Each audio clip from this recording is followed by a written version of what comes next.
అదే RTV app వార్తల్ని క్షణాల్లో చదివే అవకాశం ఉంటుంది. ఒక న్యూస్ పేపర్, ఒక టెలివిజన్ ఛానల్ మీ చేతుల్లో ఎప్పుడూ ఉంటాయి. రైతన్నల నేస్తం అయినటువంటి ప్రసాద్ గారికి, వారి కంపెనీకి ప్రతి క్షణం ఈ ప్రాంతాన్ని ఏదో విధంగా డెవలప్ చేయాలి అనేటువంటి పరితపిస్తున్నటువంటి మా ఎమ్మెల్యే రామాంజనేయులు గారికి,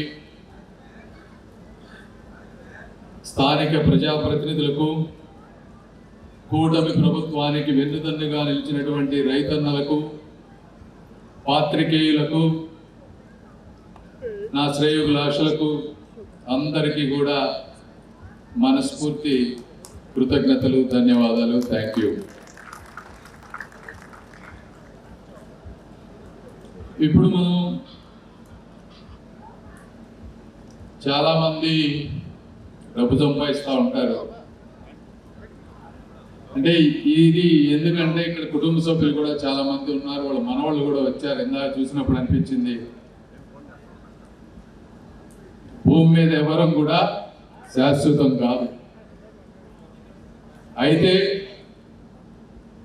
ఇలాంటి ఈ కార్యక్రమం కానీ, ఇలాంటి సిచ్యువేషను ఆయన ఇంటర్నేషనల్గా ఎన్నో ప్రాంతాలతో సంబంధం ఉన్నటువంటి వ్యక్తి.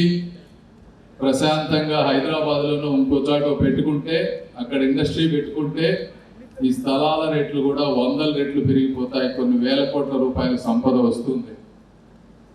అయినప్పటికీ కుటుంబం మొత్తాన్ని ఇక్కడ తీసుకువచ్చి ఈ ప్రాంతంలో రైతులు ఎదుర్కొనేటువంటి సమస్యలు అన్నిటినీ అర్థం చేసుకొని ఈ చుట్టుపక్కల ఉన్న చదువుకునే వాళ్ళందరినీ ఒక అగ్రి ఆంటర్‌ప్రెన్యూర్స్గా తయారు చేయాలని,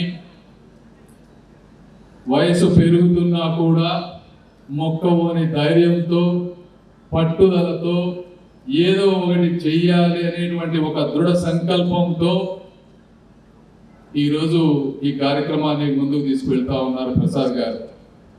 అదేవిధంగా ఆయన చూస్తే, ఆయన సింప్లిసిటీ చూస్తే, ఆయన ఎంత కొంతమందికి ఏమి లేకపోయినా ఎగిరెగిరి పడతా ఉంటారు. మరి అంత సింపుల్గా ఆయన జీవితం కానీ ఇవన్నీ కూడా ఇక్కడ ఉన్నటువంటి పిల్లలకి అందరికీ కూడా ఆదర్శం అని ఒకసారి తెలియజేస్తా ఉన్నాను. మీరు అందరూ వారి వ్యక్తిత్వానికి ఒకసారి చప్పట్లు కొట్టాలి. రెండోది, మరి కాకుమాను ప్రాంతంలో ఏ అభివృద్ధి జరిగినా, ఒక కమ్యూనిటీ హాల్ కట్టినా, ఒక దేవాలయం కట్టినా, లేకపోతే ఇంకో కార్యక్రమం ఏదైనా సరే తన సొంత డబ్బులతోటి సమాజ సేవ చేస్తున్నటువంటి మంచి వ్యక్తి. అదేవిధంగా ఆయన ఏమి పెద్దగా అడ్వాన్స్ డిగ్రీస్, పిహెచ్డీలు చదువుకోలేదు. చదివింది డిగ్రీ అయినా మనిషికి ఒక తపన, ఒక పట్టుదల, ఒకటి చెయ్యాలనేటువంటి మనసులో బలమైన కోరిక ఉంటే ఇలాంటి అద్భుతాలు జరుగుతాయనేది కూడా అందరూ ఇది వినేవాళ్ళు అందరూ కూడా ఒకసారి తెలుసుకోవాలి.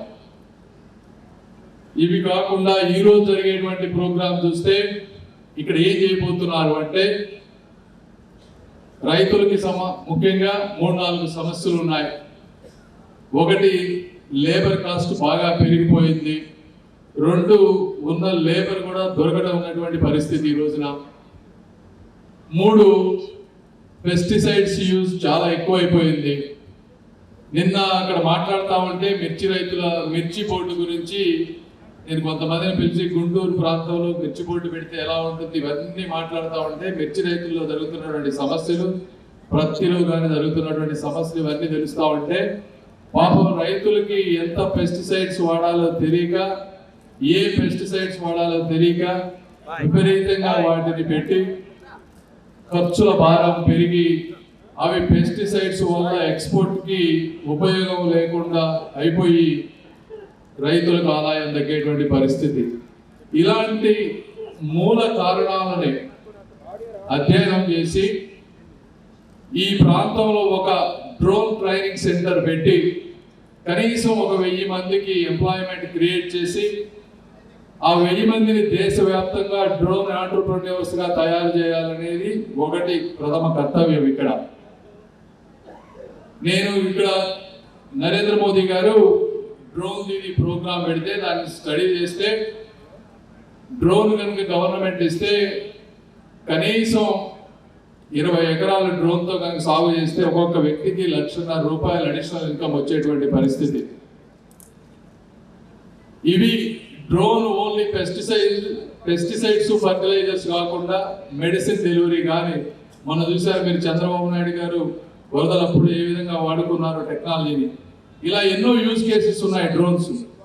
ఈ రాబోయే తరానికి వచ్చేటువంటి డ్రోన్స్ని ఈ ప్రాంతంలో ఇప్పుడు ట్రైనింగ్తో స్టార్ట్ చేసి ముందు మ్యానుఫ్యాక్చరింగ్ తీసుకువెళ్ళి ఇవన్నీ కాకుండా ఆయనకు ఉన్నటువంటి అంతర్జాతీయ సంబంధాలను ఉపయోగించుకొని ఎక్కడైతే లేటెస్ట్ ఎక్విప్మెంట్ ఉందో ఇప్పుడు మీరు చూశారు డ్రైవర్లెస్ ట్రాక్టర్, నేను కూడా ఇక్కడే చూస్తా ఉన్నాను ఫస్ట్ టైం.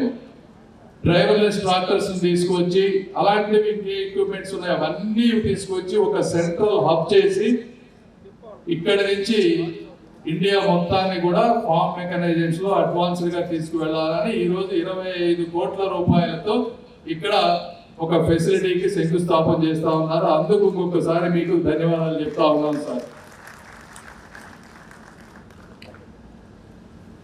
అదేవిధంగా సార్ మీరు చేసే కార్యక్రమాలన్నీ అద్భుతంగా ఉన్నాయి.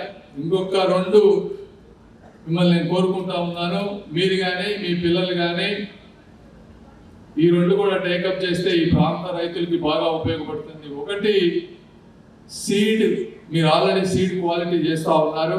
అయితే ప్రతి రైతులకి ఈ బీటీ కాటన్ ద్వారా కానీ ఏదైతే కానీ ప్రతి రైతులకి ఇంకా ఇబ్బందులు పడతా ఉన్నారు. ఈల్డ్ బీటీ కాటన్ అనేది ఫస్ట్లో వచ్చినప్పుడు మంచి ఈల్డ్ ఉండింది. మరి ఈ రోజున చూస్తేనేమో ఈల్డ్ అంతా పడిపోతా ఉంది. ఎందుకు పడిపోతా ఉంది? మీరు ఎంతో కొద్దిగా దాని మీద ఫండ్ పెట్టి అది ఒకటి.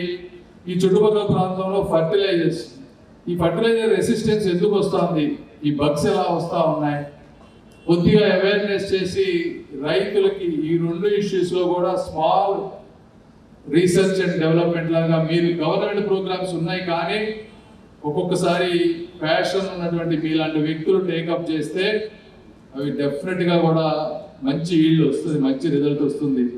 ఆ 2టిని ఒకసారి మీరు ఆలోచించాలని కోరుకుంటూ, అదేవిధంగా వాళ్ళ ఫ్యామిలీ మెంబర్స్ ఎవరైతే ఉన్నారో తాతగారిని ఆదర్శంగా తీసుకోండి. ఆయన మీకు మంచి ఒక పాజిటివ్ గుడ్ కర్మ చేసి మీకు వదిలిపెట్టి వెళ్తున్నారు.